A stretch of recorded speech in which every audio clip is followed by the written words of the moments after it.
What's up, guys? Matt here coming at you with a what the heck update. Man, sometimes I've got so much going on around here.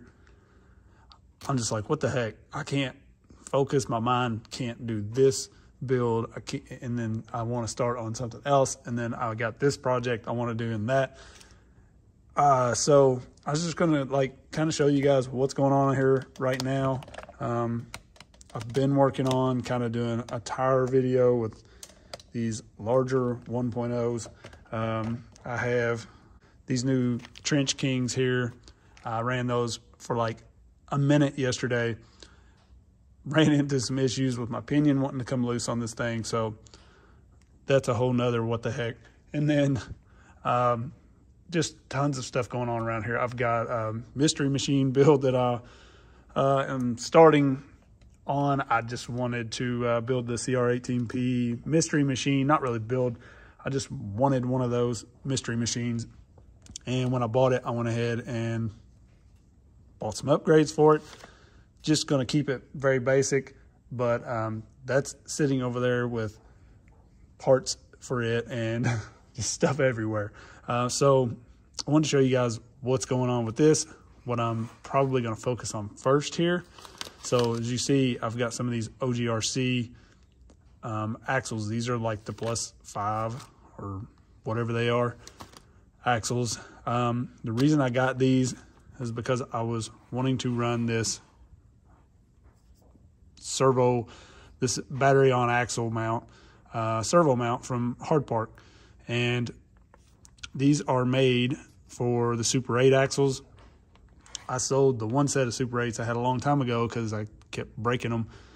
Now they have better ones, I guess, but you can never get them. So I went with these and made it work. So I had to do a lot of Dremel work inside, underneath here. I think you can see on the mount, I tried to not make it too thin, but I really had to kind of make these notches in here deeper for it to fit this housing. So these grooves and the ones that run this way also, I really had to make those a little deeper. I did like a lot off the top of this axle housing, kind of shaped it like a stock one, really. So there's a lot to that. I'm not sure anybody's really gonna wanna do that.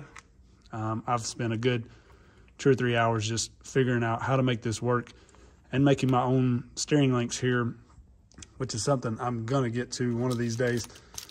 Basically, all I do is buy this pre-threaded rod off of Amazon. I'll link all this in the description. You can get these in all sorts of different lengths. And then you buy the rod ends you need, M2s, whatever. So that's all I do. That's all I did with these.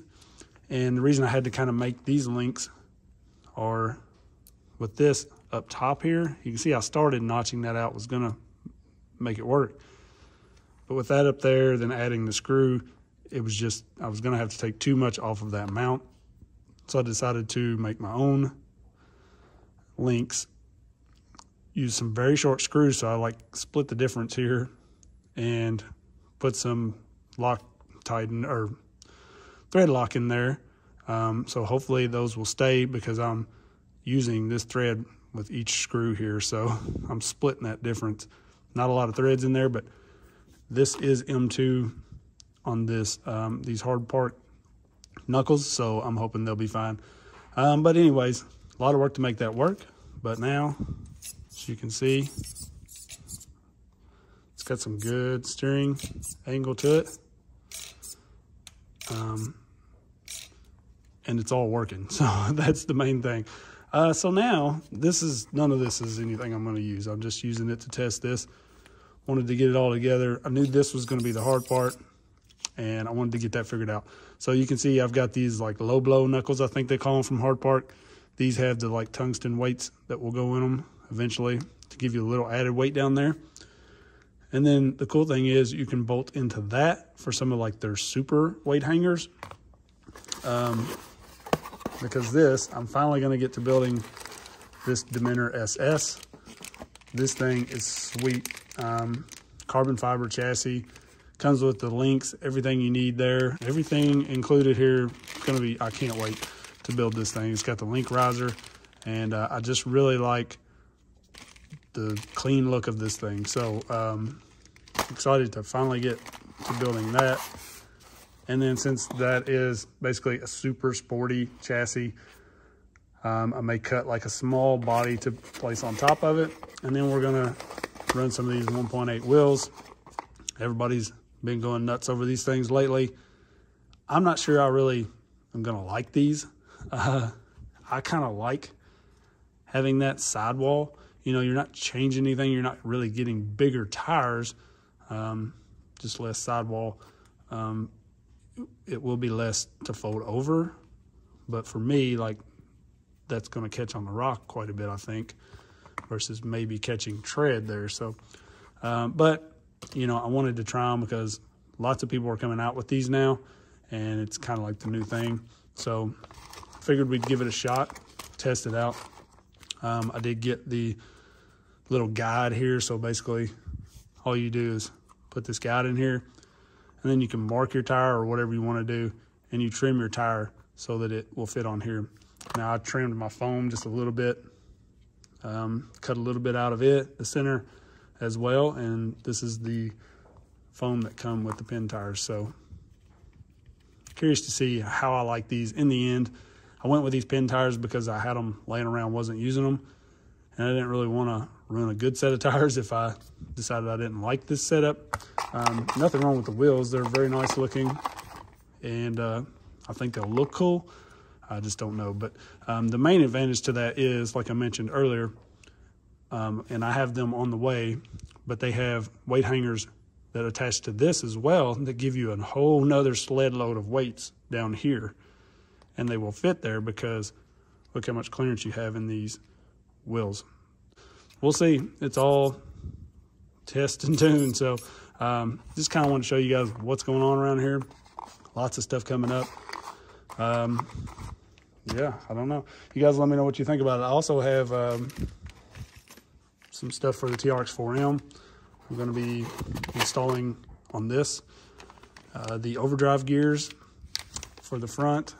Bought 2 sets of those, one for my Bronco. I sold my Defender because I wasn't running it, but kept my Bronco and this one. And you can see I laid the servo down on this one. I made my own mount. Well, now we finally have a lay down mount from DSM and one from Muse. I ordered both of these so I could check them out for you guys and do a video on them right away without even taking them out of the package. I'm going to prefer the Muse because it's an aluminum mount with like stainless steel links or something. So none of this printed stuff that I like to snap in half. So I don't know if I'll do a video on that or not. That kind of tells exactly what I'm thinking on those. But other than that, really excited to get going with this build. Should be fairly easy now. This was kind of the hard part. And just got to figure out what motor and ESC I'm going to run. Probably going to go simple, maybe just a brushed motor, honestly. Keep it pretty simple and see what we can build. So I'm not much on like doing the whole build here for you guys to watch. Me personally, I don't like watching those videos. It's kind of boring to me. So I would rather just see it when it's done and see what all's in it. Especially when it, you know, I have to do a lot of cutting and hacking and that sort of thing. It just gets very long. So when it's done, I will update. So you guys let me know what you think. I appreciate it, everybody. Peace.